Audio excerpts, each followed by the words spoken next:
خوبصورت پہاڑی پرندہ جیجیل جس کی بقا کو خطرہ لاحق ہے۔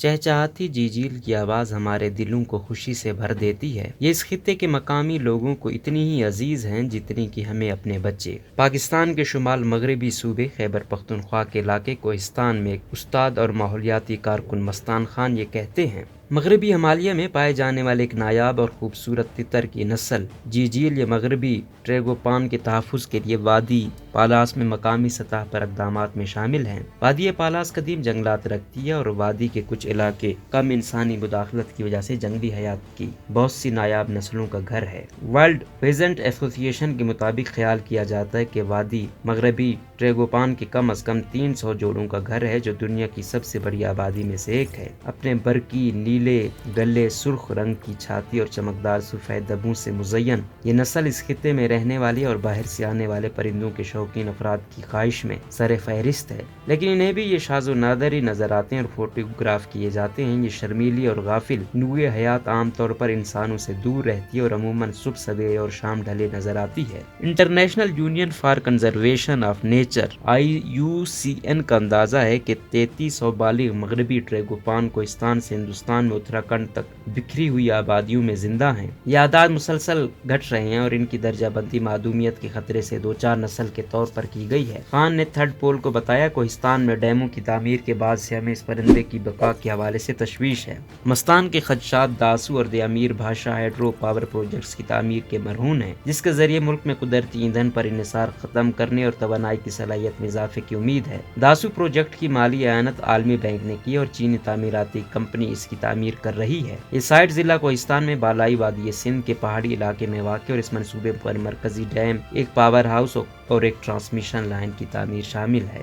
Water and power development authority کی 2014 کی داسو ہائیڈرو پاور پروجیکٹ پر ماحولیاتی اور سماجی تشخیص کی رپورٹ کے مطابق ابتدائی طور پر مجوزہ ٹرانسمیشن لائن وادی پالاس سے گزرے گی۔ کوہستان کے ڈسٹرکٹ فارسٹ آفیسر فائق خان نے بھی تھرڈ پول کو بتایا کہ ٹرانسمیشن لائنوں کی تعمیر سے ٹریگوپان کو خطرہ لاحق ہو سکتا ہے، کیونکہ کیبلز کے تصادم سے نتیجے میں اس خوبصورت اور نازک پرندے کی غیر فطری موت ہو سکتی ہے۔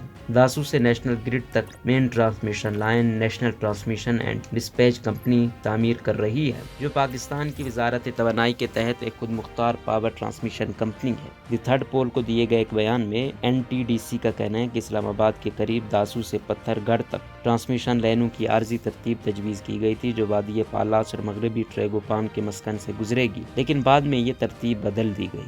حالیہ اعداد و شمار نہیں ہیں۔ آزادی جموں و کشمیر، پاکستان اور ہماچل پردیش میں اضافی آبادی کی حالیہ رپورٹس مستقبل میں عالمی آبادی کے حجم میں اضافے کا باعث بن سکتی ہیں، اگرچہ اس کے برعکس یہ تجویز کیا گیا ہے کہ جنگلی آبادی 2500 سے 3500 تک کم ہو گئی ہے، جس سے وسیع تر سروے کی ضروریات زیادہ ہو گئی ہیں۔ ایوان کی تحقیق کے مطابق ٹریگوپان پاکستان کی وادی پالاس، وادی گاگان اور آزاد جموں و کشمیر میں پایا جاتا ہے۔ اپریل سے جون تک افزائش کے موسم کے دوران ٹریگوپان اونچی کھلی جنگلاتی ڈھلوان پر تقریباً 2400 سے 3600 میٹر تک کم مضطرب مخروطی پہاڑی جنگلات میں رہنے کو ترجیح دیتے ہیں۔ ایوان نے کہا کہ جنگل میں خاص طور پر افزائش کے موسم کے دوران پرندے کو دیکھنا کسی معجزے سے کم نہیں ہے، اس لیے سائنسدان انواع کا سروے کرنے کے لیے کال کاؤنٹ کے طریقہ کار پر انحصار کرتے ہیں۔ افزائش کے موسم میں صرف نر پرندے کال کرتے ہیں، اس لیے آبادی کا اندازہ ریکارڈ کیے گئے کال کرنے والے پرندوں کی تعداد کو دگنا کر کے لگایا جاتا ہے، یہ فرض کرتے ہوئے کہ ایک نر ٹریگوپان ایک مادہ کے ساتھ ہوگا۔ نومبر 2021 میں ایوان اور دیگر محققین کی ایک ٹیم نے نئی تحقیق شائع کی۔ ان کا دعویٰ ہے کہ یہ پاکستان میں مغربی ٹریگوپان کی دستیاب افزائش کے مساکن کا پہلا جائزہ فراہم کرتی ہے اور انتہائی موزوں رہائش گاہ کے طور پر نئے علاقوں کی نشاندہی کی ہے جہاں اس کے ہونے کے امکان ہیں۔ اس مقالے میں ٹریگوپان کی جغرافی حد کے تعین کی ضرورت پر روشنی ڈالی گئی ہے۔ ایوان نے کہا کہ سنو کی رہائش اس کی تقسیم کے بارے میں معلومات کے بغیر کوئی بھی اس کے تحفظ کے بارے میں سوچنے سے قاصر ہوگا۔ انہوں نے حیاتیاتی تنوع کے تحفظ کی اہم ذرائع کے طور پر محفوظ علاقوں کی اہمیت پر بھی زور دیا ہے۔ موجودہ محفوظ علاقوں کا نظام اور ان کا انتظام ٹارگٹ نسلوں اور اس کے مسکن کے تحفظ میں مؤثر نہیں ہے۔ نومبر 2021 میں ایوان اور دیگر محققین کی ایک ٹیم نے نئی تحقیق شائع کی۔ ان کا دعویٰ ہے کہ یہ پاکستان میں مغربی ٹریگوپان کی دستیاب افزائش کے مساکن کا پہلا جامع جائزہ فراہم کرتی ہے اور انتہائی موزوں رہائش گاہ کے طور پر نئے علاقوں کی نشاندہی کی ہے جہاں اس کے ہونے کے امکان ہیں۔ اس مقالے میں ٹریگوپان کی جغرافیائی حد کے تعین کی ضرورت پر روشنی ڈالی گئی ہے۔ ایوان نے کہا کہ اس نوع کے رہائش یا اس کی تقسیم کے بارے میں معلومات کے بغیر کوئی بھی اس کے تحفظ کے بارے میں سوچنے سے قاصر ہوگا۔ انہوں نے حیاتیاتی تنوع کے تحفظ کے اہم ذرائع کے طور پر محفوظ علاقوں کی اہمیت پر بھی زور دیا۔ موجودہ محفوظ علاقوں کا نظام اور ان کا انتظام ٹارگٹ نسلوں اور اس کے مسکن کے تحفظ میں مؤثر نہیں ہے۔ محفوظ علاقوں کے انتظامی منصوبوں پر نظر ثانی کرنا خطرے سے دوچار جنگلی حیات بشمول ٹریگوپان کے لیے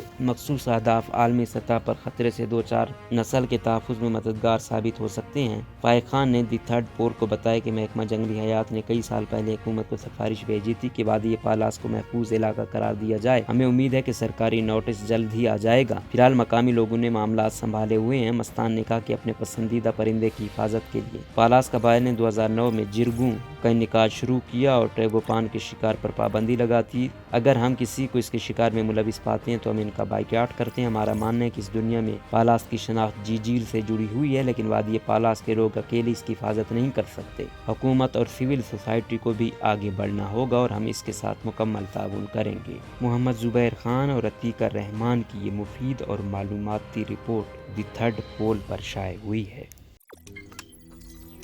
روزنامہ قدرت کی ویڈیو دیکھنے کے لیے ابھی یوٹیوب چینل پر سبسکرائب کریں اور بیل آئیکن پر بھی کلک کریں۔